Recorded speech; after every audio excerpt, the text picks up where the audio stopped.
Digugat cerainya Teuku Ryan oleh Ria Ricis menjadi salah satu pemberitaan yang paling menggemparkan di awal tahun 2024 ini. Banyak dari sebagian orang masih tak menyangka jika hubungan rumah tangga keduanya harus kandas begitu saja. Padahal seperti diketahui sebelumnya, Ricis dan Ryan selalu jauh dari kabar keretakan sejak keduanya resmi menikah pada tahun 2021 silam. Dan patut diketahui pula, jika kabar ini juga sempat membuat Teuku Ryan terkejut saat mengetahui bahwa sang istri menggugat cerai dirinya. Hal itu juga yang ditegaskan langsung oleh kuasa hukum dari Teuku Ryan yang turut membeberkan kondisi sang klien sesaat setelah dirinya digugat cerai oleh Ria Ricis. Lantas seperti apa kondisi Teuku Ryan pada saat itu? Dan seperti apa pula klarifikasi kuasa hukum Teuku Ryan terkait awal mula permasalahan yang dialami oleh keduanya. Istri yang disayangin, anak yang dicintain, sekarang menggugat cerai, galaunya minta maaf, minta ampun. Ditanyakan mengenai pertengkaran, kita tahu sendiri kalau di rumah tangga bertengkar sih biasa ya, sebenarnya ya kita maklumin ya biasa. Saya sama teman-teman pengacara bertengkar ya udah biasa, habis itu baikan lagi.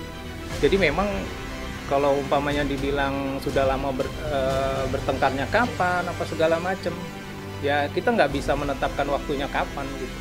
Tapi memang nggak pernah kelihatan mereka bertengkar secara benar-benar vulgar apa segala macam. Sosoknya Ryan itu seperti apa?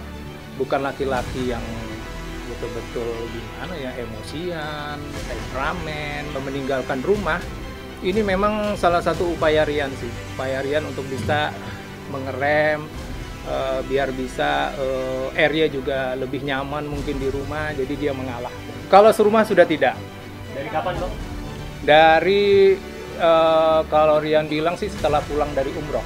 Sampai dengan tadi malam saya perhatikan di WhatsApp masih WhatsAppan mereka. Iya, masih WhatsAppan. Kalau telepon mungkin tidak, mungkin telepon, tapi WhatsAppan terus. Aku mau ajak Mona keluar, gimana? Kamu apa kabar?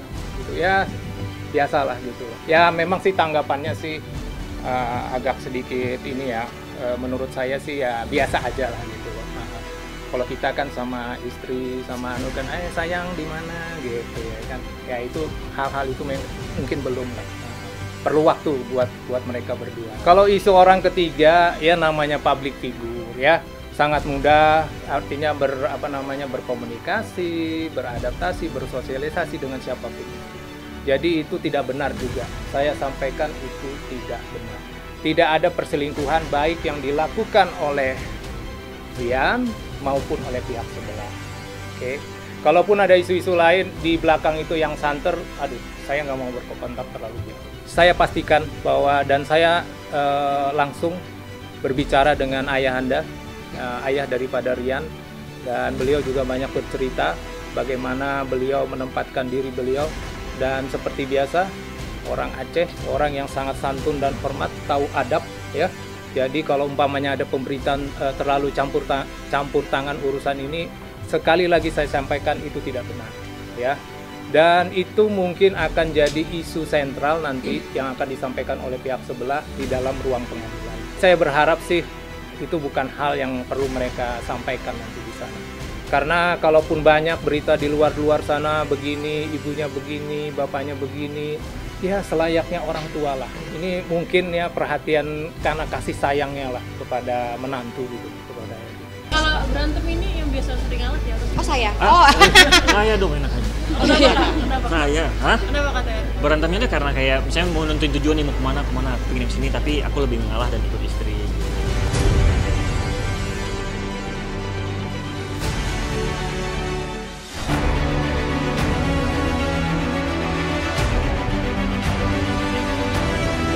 Hanya sekedar ngejok konten. Kalau salah ya salah. Bisa berlatih. Mau tahu cerita lebih dalam tentang selebriti dan public figure? Saksikan bersama saya Visa Putri pukul 18.00 hanya di Cumi. Visit di cumi-cumi.com.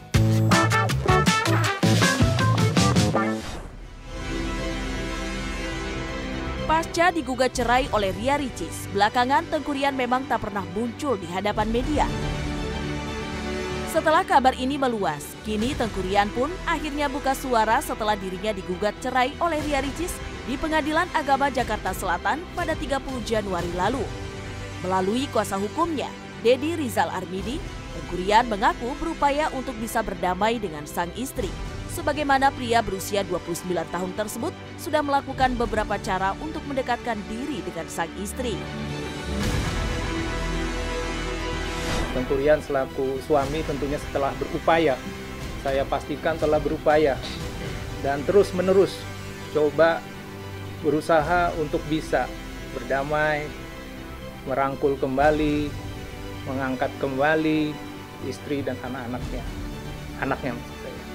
Terlepas daripada itu, keluarga, baik dari pihak RY maupun dari pihak Teuku Ryan juga telah melakukan beberapa cara untuk coba menengahi, memediasi, dan memang pada saatnya akhirnya keputusan adalah mereka berdua. Karena usaha-usaha yang dilakukan oleh Teuku Ryan tidak akan bisa kelihatan terus. Ryan selalu berusaha memberikan baju, memberikan pakaian, memberikan makanan, menanyakan dia di mana, apa segala macam gitu loh. Mengajak untuk juga bicara gitu. Jadi hal-hal yang sewajarnya lah yang dilakukan gitu loh. Tapi lagi-lagi karena dari pihak sebelah masih bertepuk sebelah tangan, tentunya effort dan usahanya Ryan harus lebih giat lagi.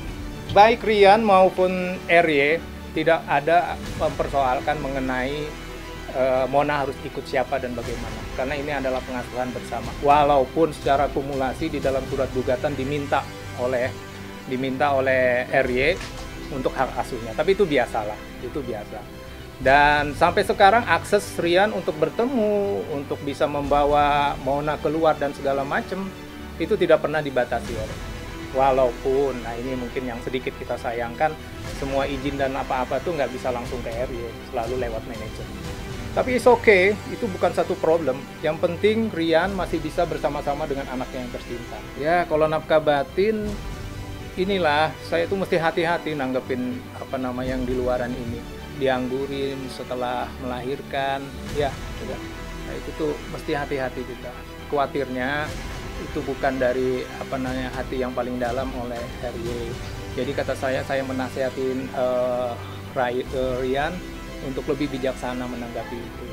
Artinya kamu pun juga harusnya bisa wise, bisa bijaksana, bisa mengajak lebih pelan. Mungkin ya RY mungkin belum siap mungkin untuk ini, makanya bicara seperti itu kan mungkin juga itu kode atau tanda-tanda gitu loh. Jadi yang jelas klien saya Ryan menyatakan tidak benar. Itu perlu saya garis bawahi, itu tidak benar sama sekali ya.